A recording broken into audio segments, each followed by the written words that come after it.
Hey, it's Pastor Dan with another Proverbs Practical for you this afternoon. Thanks for joining me for our 23rd edition of these. In our last video, we saw the terrible moral danger of bribery. This time, we get some information about how important focus is. Proverbs 17 and verse 24 says, "Wisdom is before him that hath understanding, but the eyes of a fool are in the ends of the earth."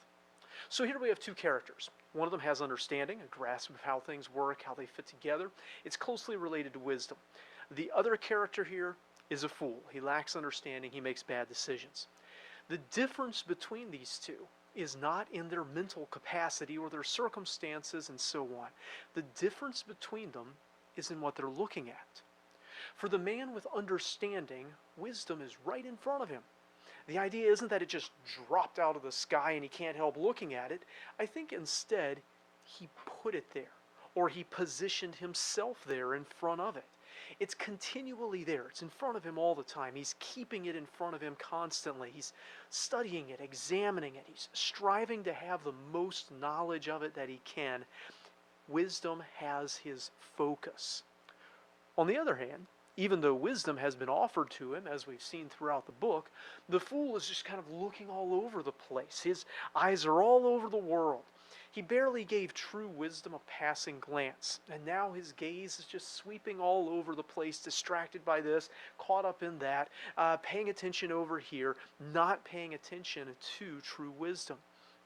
Now the fool might pride himself on the breadth of the places he has sought wisdom, but he's never found more than a surface understanding.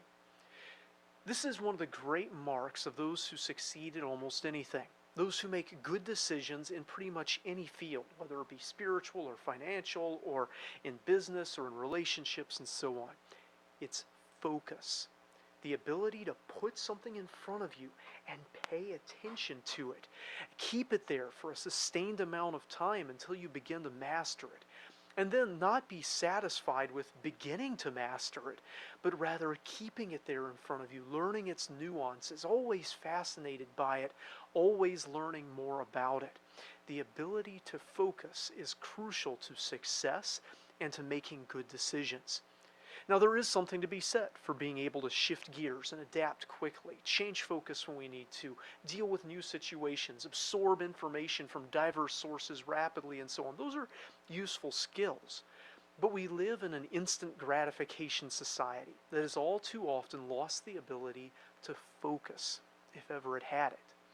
And if we would stand out from the crowd with wisdom, consistently making right decisions, then we must cultivate the ability to focus, to hone in on something.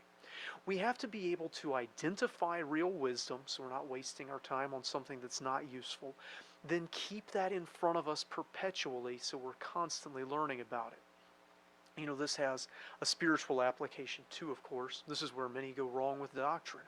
Paul warned Timothy in 2 Timothy 4:3 and 4, "For the time will come when they will not endure sound doctrine, but after their own lust shall they heap to themselves teachers, having itching ears, and they shall turn away their ears from the truth, and shall be turned unto fables." It's not that the person who has bad doctrine doesn't listen to anybody necessarily, and it's not that the fool has his eyes closed and won't look at anything. It's that they're casting all over the place, listening to this, looking at that, distracted, and they're not focusing on what is true. It's not that sound doctrine hurts when it says they won't endure sound doctrine. It's that they won't have the endurance to gain that sound doctrine, to listen, to focus, to study, to comprehend. This applies to doctrine, that it takes time and energy to focus and learn what is true and its nuances and understand it and how it applies to our lives. It also applies to pretty much every other area of our life too. We must be able to focus if we want to be able to make good decisions.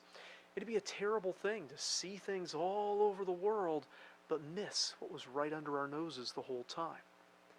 I hope this thought is a help to you, and if you have examples of this to share, questions about this passage or others, or something you'd like for us to pray for you about, please feel free to use the comments section to let us know. If these videos are a blessing to you, hit like, subscribe, and share them around to others who might benefit from them too. Until next time, I hope you stay well and keep your focus on Jesus.